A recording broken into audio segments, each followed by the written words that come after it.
بسم اللہ الرحمن الرحیم۔ السلام علیکم ناظرین، یہودیت میں شادی کو مرد اور عورت کے درمیان ایک ایسا بندھن تصور کیا جاتا ہے جس میں خدا بذات خود شامل ہے۔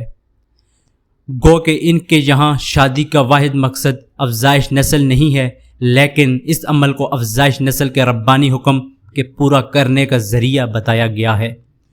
اگر کوئی یہودی مرد شادی نہ کرے تو تلمود کی نگاہ میں وہ ایک مکمل مرد ہے۔ عصر حاضر میں بعض یہودی فرقے ہم جنسی کی شادی کو درست سمجھتے ہیں اور افزائش نسل کے مقصد کو کم تر خیال کرتے ہیں۔ دنیا بھر میں شادی کے حوالے سے مختلف روایات قائم ہیں جنہیں جان کر عقل انسانی ایک بار تو مکمل دنگ رہ جاتی ہے۔ پاکستان کو ہی لے لیں، ہر صوبے کے مختلف روایات، مختلف کلچر، مختلف طریقہ رہن سہن۔ ہماری آج کی تحریر بھی اپنی نوعیت کے حوالے سے بہت مختلف اور دلچسپ ہے۔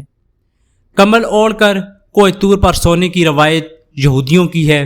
یہ لوگ شادی کے فوراً بعد کوہ طور پر آتے تھے اور اپنی پہلی رات کوہ طور کے راستے میں کمبل کے اندر گزارتے تھے۔ ان کا خیال تھا یہ عمل صالح اولاد کے لیے ضروری ہے۔ یہ روایت آج بھی قائم ہے۔ کوہ طور کی چوٹی دنیا کا واحد مقام ہے جہاں تینوں آسمانی مذاہب کے زائرین اکٹھے ہوتے ہیں اور ایک دوسرے کے ساتھ کھڑے ہو کر اللہ تعالیٰ کے حضور دعا کرتے ہیں۔ یہ وہ مقام ہے جہاں کوئی بندہ رہتا ہے اور نہ کوئی بندے کی ذات۔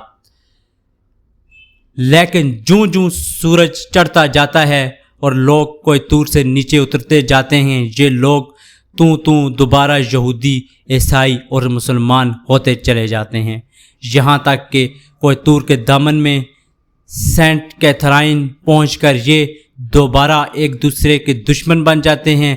یہ صرف کوہ طور کی برکت ہے۔ چند لمحوں کے لیے تینوں مذاہب کے درمیان موجود دیواریں گر جاتی ہیں اور اللہ کے بندے صرف اللہ کے بندے بن جاتے ہیں۔ کوہ طور سے واپسی کا سفر چڑھائی سے زیادہ مشکل ہوتا ہے۔ زائرین کھلی آنکھوں سے خطرناک سیڑھیاں اور ہولناک گھاٹیاں دیکھتے ہیں اور ہر بار رک کر یہ سوچتے ہیں کیا کل رات ہم اس مقام سے بھی گزرے، اور یہ سوچ کر ان کی روح تک کانپ جاتی ہے۔ پورے پہاڑ پر گھاس کا تنکا تک نہیں ہوتا، کوئی پرندہ اور کوئی جانور بھی نہیں تھا اور پانی کا کوئی چشمہ بھی نہیں ہوتا۔ ناظرین، اسی امید کے ساتھ کہ آپ کو ہماری آج کی یہ ویڈیو پسند آئی ہوگی، ملتے ہیں ایک نئی معلوماتی اور منفرد ویڈیو کے ساتھ۔ خدا ہم سب کا حامی و ناصر ہو۔